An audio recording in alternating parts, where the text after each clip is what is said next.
Good morning. It was in December in the year of 2000, and I had written and directed my play named Swans Over Charlevoix.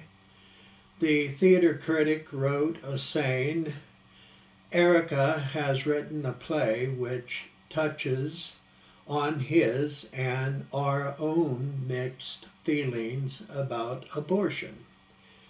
They manage to bury the innocent so deeply that it's returned to its kin to resurrection. Anyone hoping for an easy, passive entertainment is bound to get confused. But like a good novel that requires some early and intensive concentration, once you've allowed your mind to focus, the experience of the story is all more rich and vital.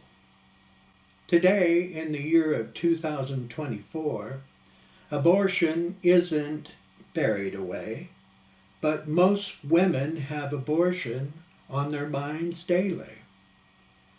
After writing the play Swans Over Charlevoix and directing it, I knew 24 years ago that those who were against having abortion wouldn't like it.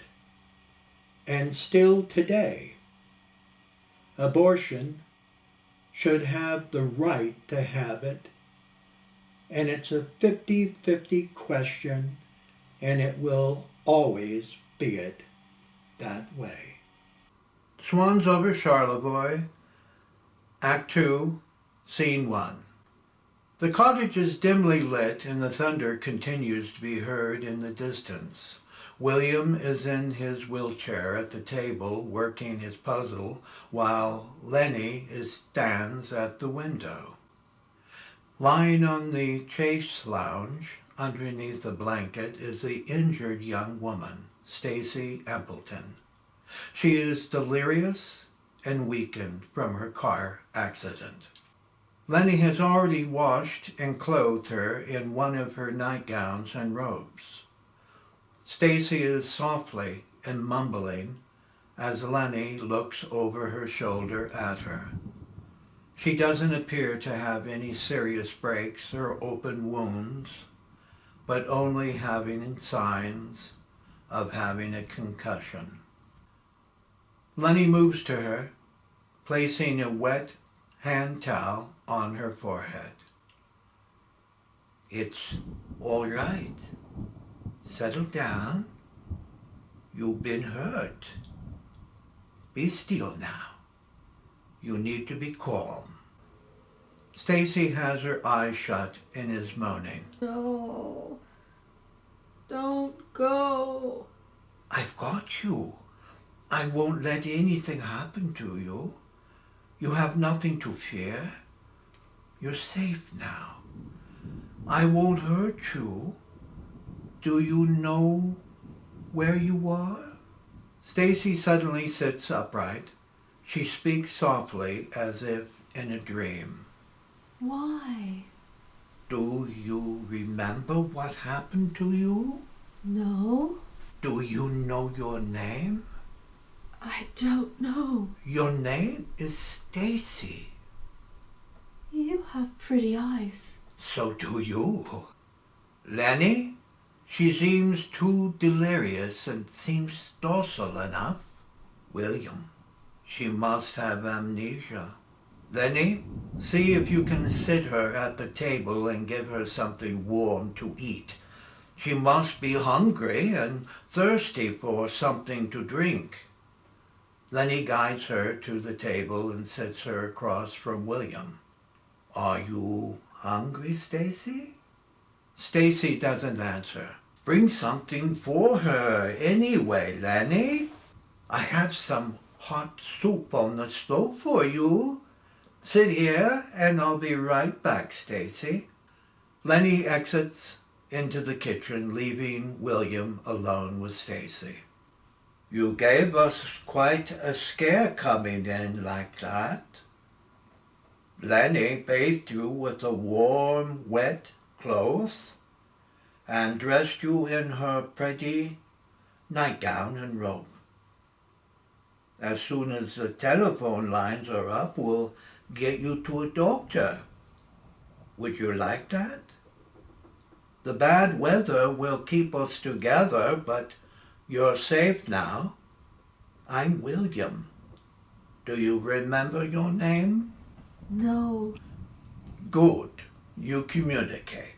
And in time, you'll know your name. Do you recall your car accident? No. There's nothing to worry about it. Here comes Lenny with your soup. Lenny enters carrying a bowl of soup. Here you go. Take the spoon and eat some nice hot minestrone before it cools off. Stacy stares at it like in a trance and not picking up her spoon. Lenny, I think she has a concussion. We shouldn't let her sleep until a doctor can see her. Lenny picks up the spoon and begins feeding her. William, we can't keep her from sleeping. If she's here for a day or two, and I don't understand it. What don't you understand, Lenny? She doesn't look like a William cuts her thought. Shh! We need to be careful. She may understand more than we think. I can't imagine her doing anything like that, can you? Lenny, we need to be careful not to step into this madness, and we don't know the details at all.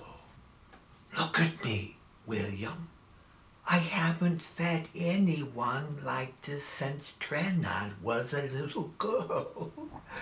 Do you remember how she hated eating spinach and squash and would throw it all over the table?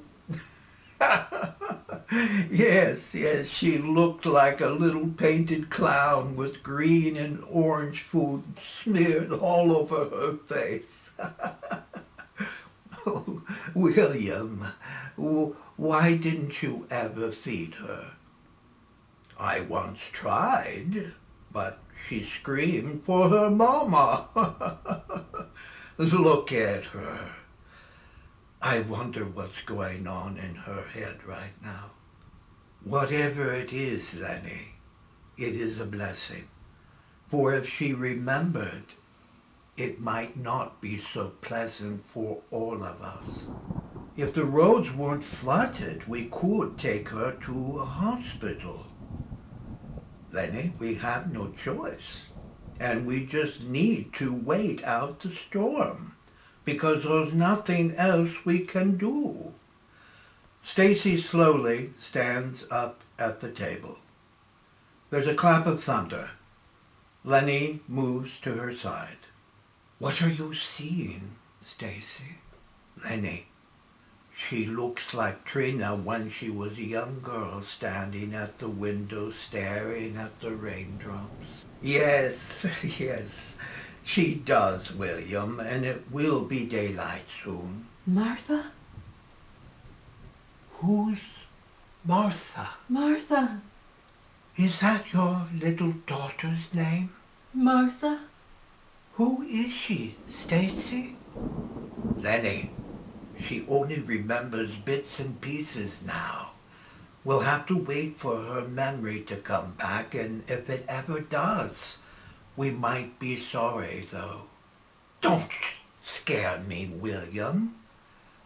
Looking into her eyes, I see her reaching out to someone. Perhaps. So let her stand there if she does, Lenny, seeing someone she knows. She's remembering. I see it in her eyes, William. Make sure that you do not only want her seeing someone, Lenny. It's my woman intuition, William.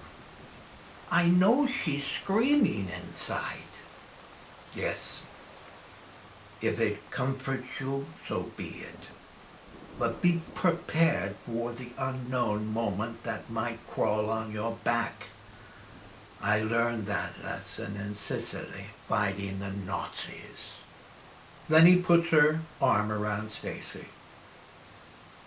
What do you see, Stacy? Is there someone talking to you that you know? Lenny, she's delirious, and be careful. Who are you seeing, Stacy? It's foggy. My eyes hurt. They're burning. I can't see. My eyes are burning. Why? Why are they burning, Stacy? I can't remember. I can't remember. I can't remember. I can't remember. I can't remember. Stacy collapses into Lenny's arms, forcing them to the floor.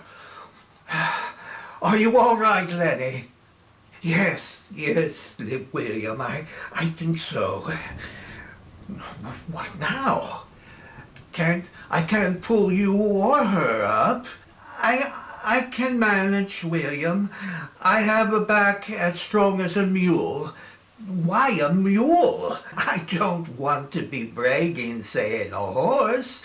You married a modest wife, William, so let's drop it, because it doesn't really matter. But it is all about her now. You should have been a nurse, Lenny. No, a doctor, because they make more money, and I could hopefully cure you all by myself. Stacy opens her eyes. Who are you? I'm Lenny, and I'm your friend, Stacy. You are?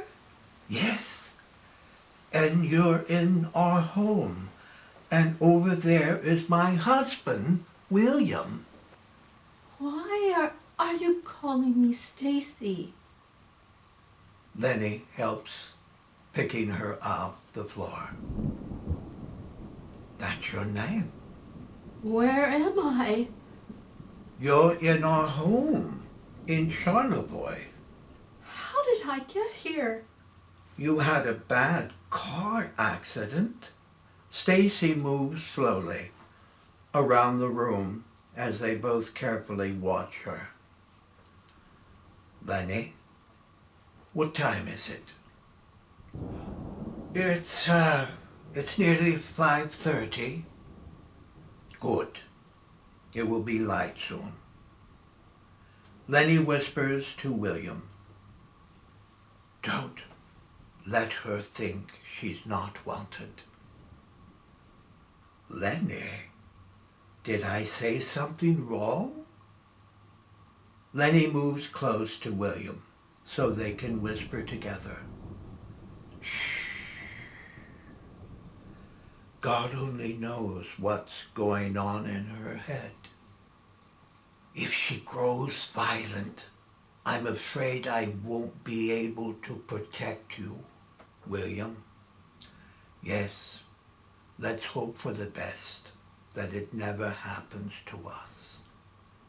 She allegedly murdered her own daughter, Lenny. And then what can happen? She's with us now, William. So we treat her like our own daughter and not like an animal. All right, Lenny. All right. But you're too kind to be living in a world of roving lions. The lights dim slowly to black, with Lenny and William looking at Stacy standing and looking out the window, with raindrops streaming down the transparent glass.